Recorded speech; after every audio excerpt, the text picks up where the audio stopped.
मुंबईसह राज्यात उष्णतेची लाट पुन्हा एकदा सक्रिय झालेली आहे आणि उद्या राज्यातील हवामान कसे राहील त्यानंतर पावसाची काय शक्यता आहे सविस्तर अंदाज पाहणार आहोत. त्यामुळे व्हिडिओ शेवटपर्यंत पहा. फेसबुक पेजवर पाहत असाल तर फॉलो करा. यूट्यूब चॅनलवरती पाहत असाल तर चॅनलला सबस्क्राईब करा. तर सध्या पूर्वेकडचे वारे हे वाहायला सुरुवात झालेली आहे. उत्तरेकडून सुद्धा थोडेसे कोरडे वारे येत आहेत.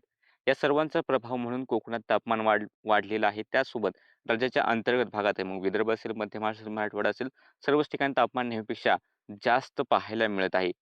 आज मुंबईमध्ये तापमान सांताक्रूझमध्ये 38.4 अंश सेल्सिअस पाहायला मिळालेलं आहे. ते 6 अंश सेल्सिअसपेक्षा जास्त आहे. म्हणजे मुंबईत उष्णतेची जवळपास तीव्र लाट सक्रिय झालेली आहे. त्यानंतर ठाणे, पालघर, मुंबईचे जे काही किनारपट्टीपासून दूर असणारे जे भाग आहेत, त्या ठिकाणी तापमान 40 अंश सेल्सिअस, तर अजून अंतर्गत भागात गेला ठाणे, पालघरच्या, तर तापमान साधारणतः 42 अंश सेल्सिअसपर्यंत सुद्धा पाहायला मिळालेलं आहे. आणि विदर्भामध्ये तापमान अकोल्यात 40 अंश सेल्सिअसच्या आसपास पाहायला मिळते. बाकी विदर्भाची इतर ठिकाणी तापमान 38-39 अंश सेल्सिअस. मध्य महाराष्ट्राच्या बऱ्याचशा भागांमध्ये तापमान 37-38 अंश सेल्सिअसच्या आसपास पाहायला मिळते. तर सोलापूर आणि जळगावसारखे भाग 40 पर्यंत तापमान पोहोचत आहे. यासोबत पूर्व भारतामध्ये जे काही बंगालच्या उपसागरातून बाष्पयुक्त वारे येत आहेत, त्यामुळे नॉर्वेस्टर किंवा कालबैसाखी म्हणतात, तर तो पाऊस या ठिकाणी सक्रिय झालेला आहे. आणि त्या ठिकाणी मेघगर्जनेसह जोरदार पावसाच्या सरी या पाहायला मिळत आहेत आणि येणाऱ्या दिवसामध्ये त्या ठिकाणचा पाऊस सक्रिय राहील. त्यासोबत लवकरच एक पश्चिमी आवर्त येईल. पूर्वेकडचे वारे येत आहेत. अरबी समुद्राचे थोडेसे वारे येतील. एक हवेचं जोड शेतासारखी स्थिती महाराष्ट्रामध्ये सक्रिय होईल आणि त्यामुळे राज्यात मेघगर्जनेसह पावसाच्या सरी 15 मार्च नंतरच्या दिवसांनंतर पाहायला मिळण्याची शक्यता आहे. त्याच्या आधी 14च्या आसपास 13, 14, 15च्या आसपास दक्षिण मध्य महाराष्ट्रात सुद्धा थोड्याफार पावसाची शक्यता घाटाच्या आसपास दिसते. त्याबाबत आपण काल साप्ताहिक अंदाजामध्ये डिटेल माहिती दिलेलीच आहे. बाकी 16 मार्चपासून जो काही पावसाची शक्यता आहे, त्या दरम्यान गारपीट सुद्धा होऊ शकते. ते नक्की कोणते जिल्हे असतील, कोणते प्रभावित होतील? तर सध्या तर विदर्भ आणि मराठवाड्याचे दक्षिण भाग जास्त करून प्रभावित होतील असं दिसतंय. पण येत्या दिवसामध्ये त्यामध्ये काय बदल झाला तर तुम्हाला नक्की कळून देतील. सध्या हा जो भाग आहे, या भागामध्ये त्याची व्याप्ती किंवा तीव्रता अधिक राहील असं दिसतंय.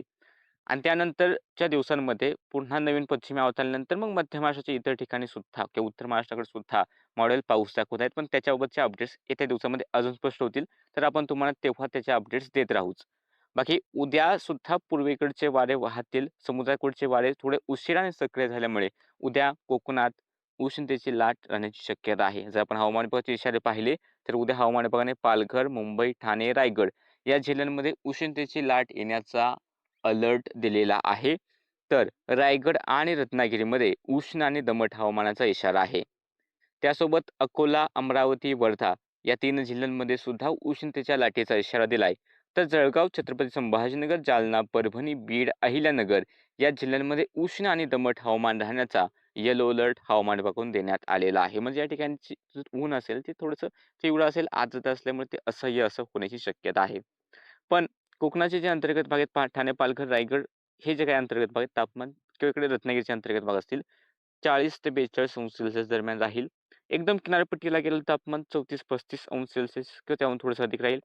तर किनारपट्टीपासून जसं दूर जाईल तसं तापमान 36, 37, 38 अंश सेल्सिअस वाढत जाणार आहे. त्यामुळे उद्या सुद्धा ऊन राहणारच आहे.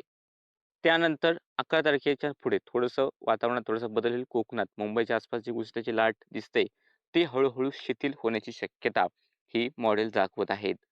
बाकी सध्याच्या अपडेटमध्ये इतकंच. दररोजच्या हवामानाचे अंदाज पाहण्यासाठी चॅनलला सबस्क्राईब करून ठेवा. व्हिडिओ लाईक आणि शेअर करायला विसरू नका.